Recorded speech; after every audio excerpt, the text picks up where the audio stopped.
আসসালামু আলাইকুম, বিসমিল্লাহির রহমানির রহিম। আজকে দেখাবো কামিজে সবচেয়ে সহজে কিভাবে ফাড়া সেলাই করতে হয়।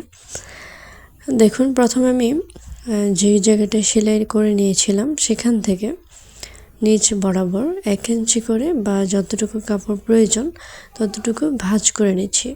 এভাবে করে ভাঁজ করে নিলে কি হবে, আপনার যে সেলাইটা একদম সোজা বরাবর সুন্দরভাবে আসবে এবং বাঁকাতারা হবে না। আর যে সেলাই ফিনিশিংটা সেটা ভালো আসবে। আপনার ভালো করে ভাঁজ করে বোটে একদম সেট করে নিলে সেলাই করতে সুবিধা হয়, এদিক সেদিক সেলাইটা চলে যায় না। দেখুন আমি কিভাবে করছি। প্রথমে একটা ভাঁজ করে দিয়েছি দুইটা, তারপর মাঝখান দিয়ে আরেকটা ভাঁজ করে আমি আরেকটা ভাঁজ করে নিচ্ছি, যেভাবে মানে দুপাট করে। আপনারা দেখে হয়তো বুঝতে পারছেন কিভাবে করছি। এই যে দেখুন, এভাবে করে আমি একদম ভালো করে ভাঁজ করে ফিনিশিং করে নেব, তাহলে সেলাই করার সময় কোনো সমস্যা হবে না। এভাবে প্রত্যেকটি যারা নতুন রয়েছেন তারা এভাবে করে চেষ্টা করে দেখবেন। আশা করছি যে আপনাদের সেলাই অবশ্যই ভালো হবে।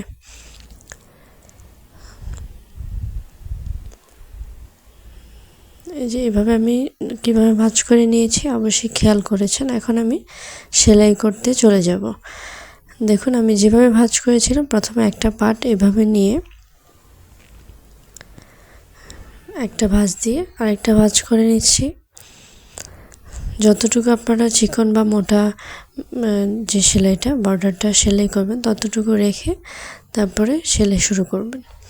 আর সেলাই করার সময় অবশ্যই মনে রাখবেন যে সেলাই নিচে যে সিঙ্গেল যে কাপড়টা সেটা একটু নিচে ধরে টান দিবেন। দেখুন এই যেভাবে আমি একটু টান দিয়ে তারপর উপরেরটা লুজ রাখবেন।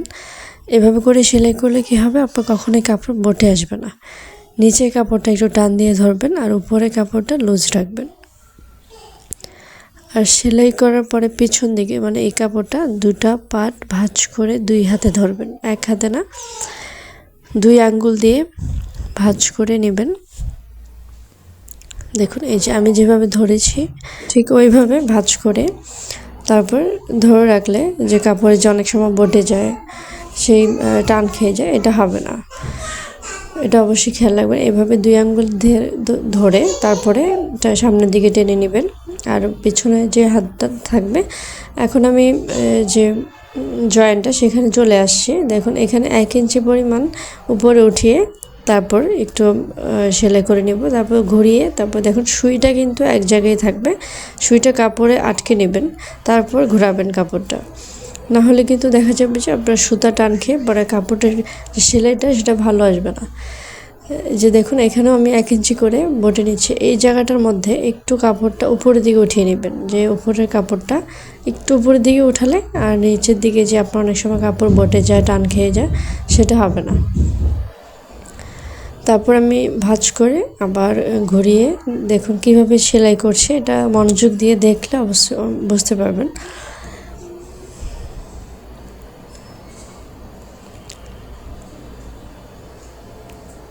নিচের কাপড়টা টান দিয়ে ধরে উপরের কাপড়টা লুজ রাখবো, যে উপরে যে ভাঁজটা সেটা লুজ রাখবো নিচের কাপড়টা টান দিয়ে, তাহলে আপনার অবশ্যই বটবে না। অনেকেরই সেলাই ফাড়াটা সুন্দরভাবে দিতে পারে না। যারা নতুন রয়েছেন তারা এই কাজটি একটু মনোযোগ দিয়ে দেখলে, ফলো করলে অবশ্যই আশা করছি ভালো হবে।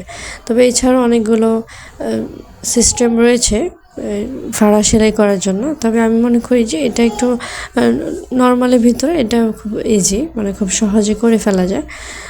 যার কাছে যেটা সহজ মনে হয় সে সেটা সেইভাবেই করবে। আমার কাছে এটা সহজ লাগে তাই আমি এইভাবেই করি।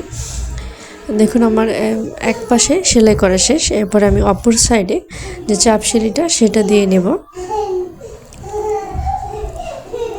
এখন দেখুন আমি এই পাশে যে চাপ সেলাইটা সেটা একদম সাইড থেকে নেবেন, একটু এদিক সেদিক হয়ে গেলে কাপড়টা সেলাই সুন্দর দেখা যাবে না।